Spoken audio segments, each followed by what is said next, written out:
বার্ষিক তাফসীরুল কোরআন মাহফিলের কর্মমুখর কর্মব্যস্ত আনন্দ ঘন একটি দিন অতিবাহিত করার পরে কুয়াশার চাদর যখন পৃথিবী ঢেকে দিয়েছে, অন্ধকার যখন জানিয়ে দিয়েছে রাত হয়ে গেছে, হিম শীতল পরশ যখন গা ঠান্ডা করে দিয়েছে, স্বাভাবিকভাবে দেহ যখন আরাম চায়, দু চোখ যখন ঘুম চায়, এ শরীর যখন ওম চায়, সব কিছু আরাম করে দিয়ে সুজন সুফলা সোনার বাংলাদেশের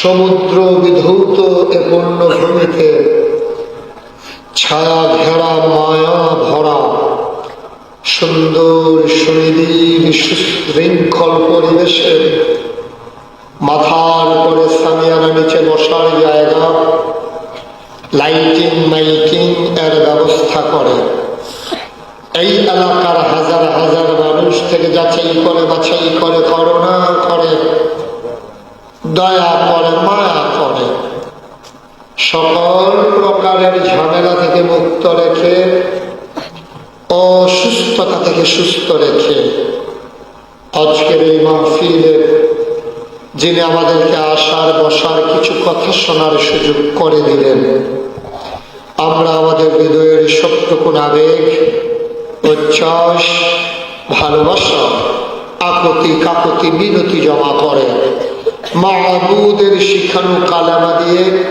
চিৎকার করে সবাই পড়ি আলহামদুলিল্লাহ। জনাব সাহেব সদর, আজকের এই মাহফিলের জনাব সভাপতি, এই এলাকার হাজার আলেমের উস্তাদ, সাবেক ইউনিয়নের সম্মানিত চেয়ারম্যান, বিশিষ্ট আলেম দ্বীন, জনগণের হৃদয়ের স্পন্দন, বয়সের ভারে যিনি নজু হয়ে গেছেন, চেতনায় যিনি যৌবন দীপ্ত প্রাণ, আমার পরম শ্রদ্ধাভাজন ব্যক্তিত্ব জনাব হযরত মৌলানা শফিক আহমদ সাহেব, আমি দোয়া করছি আল্লাহ যেন হুজুরের দীর্ঘ দীর্ঘ নেক হায়াত দান করে দেন। সবাই পড়ে আমিন। আজকের মাহফিল উপস্থিত যিনি আসার কথা ছিল, যিনি আসতে পারেননি, প্রধান অতিথি লোহাগড়া উপজেলার সম্মানিত নির্বাহী অফিসার জনাব মোহাম্মদ মিজানুর রহমান, ফিজলুর রহমান, আজকের মাহফিলের গেস্ট অফ অনার, আপনাদের কাছের মানুষ, হৃদয়ের মানুষ, যার সাথে আমার হৃদয়ের একটা সম্পর্ক আছে, যিনি নিজেই দাবি করেন আমার সাথে নাকি ওনার একটা খাতির হয়ে গেছে, আমার কাছের মানুষ, এলাকার সম্মানিত চেয়ারম্যান জনাব আলহাজ মোহাম্মদ আইয়ুব মিয়া সাহেব, আজকের মাহফিলের বিশেষ ওয়াইজ উলামায়ে কিরাম, এই এলাকার বিভিন্ন মসজিদের ইমাম সাহেবান, মুরব্বিয়ান আযাম, কলিজার টুকরা যুবকেরা, পর্দার আড়ালের আমার মা ও বোনেরা, সবার প্রতি আমার আন্তরিক সশ্রদ্ধ সালাম। আসসালামু আলাইকুম ওয়া রাহমাতুল্লাহি ওয়া বারাকাতুহু।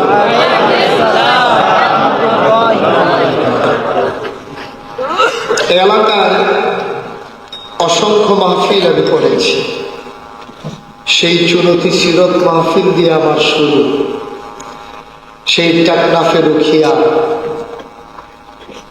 এই পুরো এলাকা চষে বেরিয়েছি আজকে অনেক বছর। আজকের মাহফিলের সভাপতি আমাকে জড়িয়ে ধরে বলেছিলেন, আমরা কি আপনাকে দেখতাম যদি চুনতির সিরত মাহফিল না হতো? সিরত মাহফিলের উসিলাই আমরা আপনাদেরকে দেখতে পাচ্ছি। কথাটা সত্যিকার অর্থেই সত্যি। 100% শক্তি, নিয়মে 100 শক্তি। বলেন আলহামদুলিল্লাহ। বন্ধুগণ, আল্লাহর খাস মেহেরবানি, আমি যখন এই এলাকার মানুষ মাহফিলগুলোতে আসি, আপনারা যখন এই এলাকার মাহফিলগুলোতে ছুটে আসেন, আমার প্রিয় মুখগুলো যখন আমি দেখতে পাই, আমার চাঁদ মুখগুলো যখন মনের আয়নায় ভেসে ওঠে, আমার হৃদয় জানতে চায় আপনারা সবাই ভালো আছেন? আল্লাহ আমাদেরকে সুস্থ রাখুক, সবল রাখুক, দ্বীনের পথে কায়েম এবং দায়েম রাখুক। সবাই করি আমিন। বন্ধুগণ, শুরুতেই আল্লাহর কাছে দয়া চাই, আপনাদের কাছে দোয়া চাই। আল্লাহ যেন আমার মুখ দিয়ে সেই কথাগুলো বের করে দেয় যেগুলো আমার জন্য দরকার এবং আপনাদের জন্য দরকার। সবাই করে আমিন। আল্লাহ তাবারক ওয়া তাআলা এই দুনিয়ার ভিতরে আমাদেরকে মানুষ করে বানিয়েছেন। কি বানিয়েছেন? আমি যেটা প্রশ্ন করি সবাই দয়া করে জোরে জোরে জবাব দেবেন। যেখানে সুবহানাল্লাহ বলা দরকার, আলহামদুলিল্লাহ বলা দরকার, আমার জন্য অপেক্ষা করার দরকার নেই। সুবহানাল্লাহ জায়গা আছে, আপনার নিজে নিজেই সুবহানাল্লাহ বলে ফেললেন। কোন সুবহানাল্লাহ? জোরে কোন, আরো জোরে বলেন আলহামদুলিল্লাহ। আল্লাহু আকবার। আওয়াজটা যেন ঠিক থাকে, কমে যেন না যায়। সবাই করি আমিন। এই দুনিয়াতে আগে মানুষ ছিল না, ছিল জিন। জিনদেরকে আল্লাহ বানালেন এক কাজে, জিনেরা এসে শুরু করলো আরেক কাজ। আল্লাহ রাগান্বিত হলো। আল্লাহর একজন পুলিশ আছে, জানেন তো নাকি? আল্লাহর যে একজন পুলিশ আছে জানেন? কথা বলেন, জানেন? আল্লাহর পুলিশের কি নাম? তো জানেন তো, দেখি ভালো কথা বলবেন না। আল্লাহর পুলিশের নাম হলো ফেরেশতা। কোন সুবহানাল্লাহ। আল্লাহর পুলিশ আমাদের দেশের পুলিশের মতো না। কেন আমাদের দেশের পুলিশ কি খারাপ হয়ে যাবে? যেভাবে হাসতেছে মনে হয় যেন পুলিশ কুসকুস কালা হয় না। সব পুলিশ খারাপ না। আমি যখন চকরিয়ায়, কক্সবাজার, টেকনাফ আপনাদের এই এলাকায় যখন আসি, চুরুতি পুলিশ ফাঁড়ি, তো আমার এলাকার অনেক পুলিশ ছিল।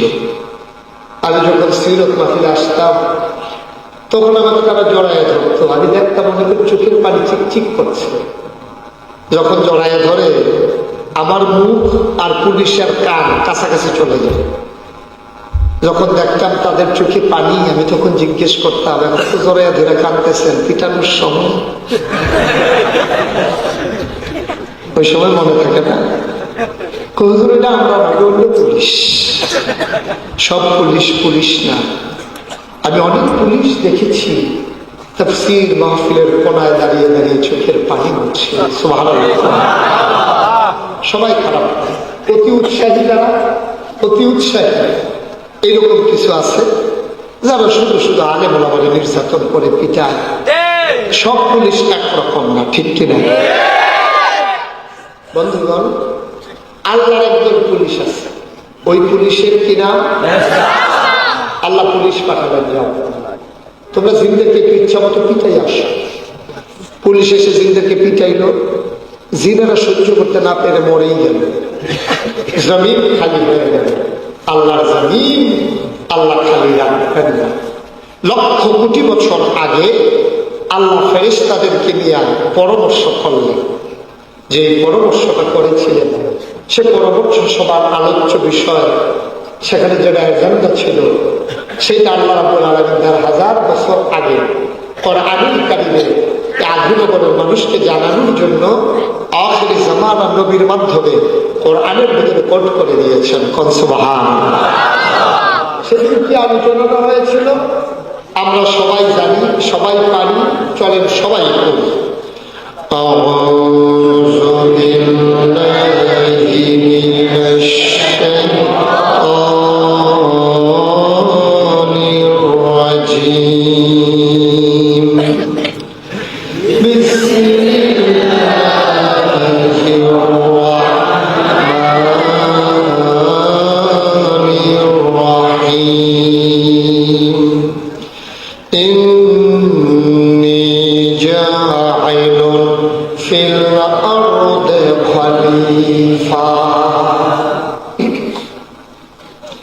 আমার আল্লাহ রাব্বুল আলামিন ফেরেশতাদেরকে ডেকে বলে দিলেন, ও ফেরেশতারা, আমি একটা কওম, আমি একটা সম্প্রদায়, আমি একদল মানুষ বানাতে চাই যাদের পরিচয় হলো তারা আমার খলিফা।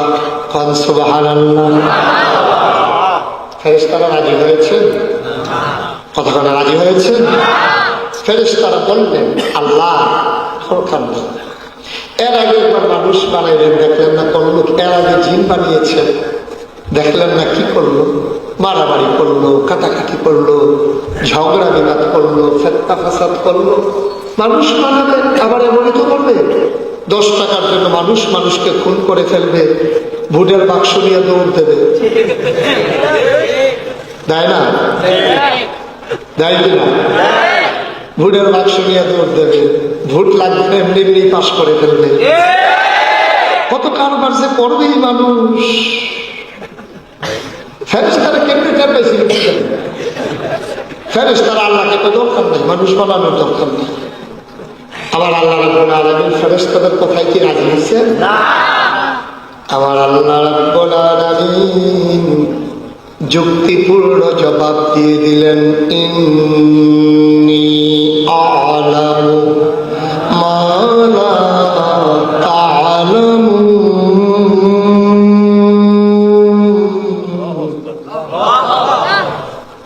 আমি যা জানি তোমরা তা জানো না। কোন সুবহানাল্লাহ।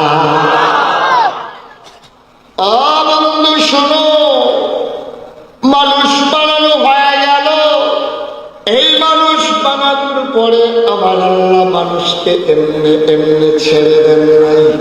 কোন পথে গেলে জান্নাত, কোন পথে গেলে জাহান্নাম, কোন পথে গেলে লাভ, কোন পথে গেলে লোকসান, কোন পথে ভালো, কোন পথে মন্দ, কোন পথে কল্যাণ, কোন পথে অকল্যাণ, কোন পথে শিরক বিদআত, কোন পথে তাওহীদ রিসালাত, কোন পথে কুফর আর কোন পথে ইসলাম জানানোর জন্য যুগে যুগে মানুষদের মাঝ থেকে যাচাই করে বাছাই করে করুণা করে দয়া করে মায়া করে একদল উত্তম চরিত্রের মানুষ, যাদের জীবনে গুনাহ নাই, গুনাহ হওয়ার কোনো সম্ভাবনাও নাই, এমন একদল মানুষকে আমার আল্লাহ আমাদের জন্য নবী এবং রাসূল করে বানাইছে। ঠিক কিনা? এই নবীর মাঝে যিনি সবার শেষ, তিনি যিনি খাতামুন নবিয়্যিন, তিনি নবী মুহাম্মদুর রাসূলুল্লাহ। তিনি নিজেই কয়, আনা খাতামুন নবিয়্যিন লা নবিয়্যা বা'দি। আমি হলাম সর্বশেষ নবী, আমার পরে আর কোনো নবী নাই। তিনি হলেন ইমামুল মুরসালিন, তিনি হলেন সবার সেরা নবী। ও বন্ধু, প্রমাণ আছে নাকি নাই? আমার নবী হলেন ইমামুল মুরসালিন। প্রমাণ কি তার? শুনে যাও। কিয়ামতের ময়দানে হিসাব নিকাশের পরে আবার আল্লাহ বলবেন, ও নবীরা, ও নবীরা, সবাই জান্নাতে চলে যাও। সব নবীরা জান্নাতের দরজায় দাঁড়াবে। জান্নাতের যিনি দারোয়ান, তার নাম হইল রেদওয়ান। কি নাম? কি নাম? চান্দিনার এখন রেদওয়ান সাহেব ছিলেন। কি নাম মনে আছে আপনাদের? তিনি এক সময় এই মুক্তিযোদ্ধা উপমন্ত্রী ছিলেন, চান্দিনার রেদওয়ান। আমি চান্দিনে গিয়ে জিজ্ঞেস করছিলাম, ভাই চান্দিনার এই যে জান্নাতের দারোয়ান যে রেদওয়ান, আপনার আবার জান্নাতের দরজায় গিয়ে আপনাদের রেদওয়ান সাথে তালাশ করবেন নাকি? না, তাদের যে চরিত্র, তারাই কোথায় আল্লাহ জানে।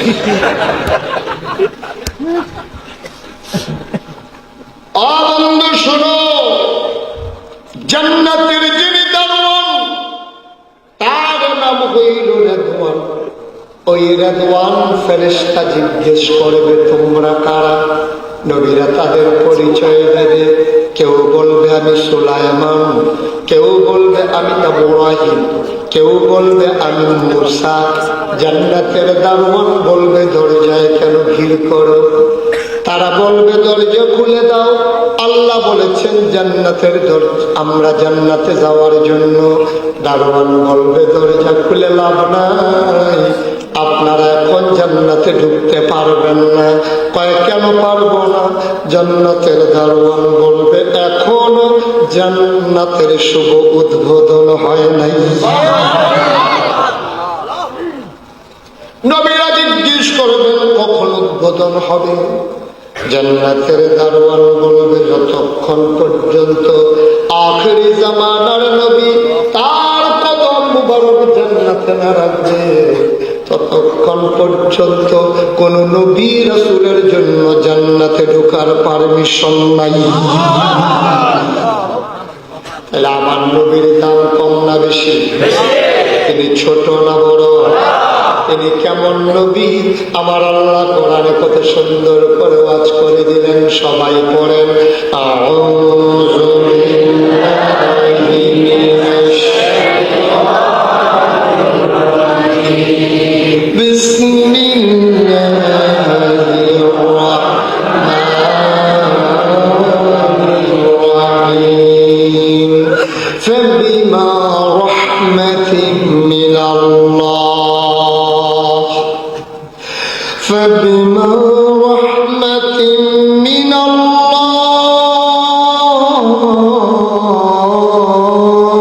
الله فبما رحمة من الله لنت لهم ولو كنت فظا غليظ القلب لانفضوا من حولك فاعف عنهم واستغفر لهم وشاورهم في الأمر فإذا عزمت فتوكل على الله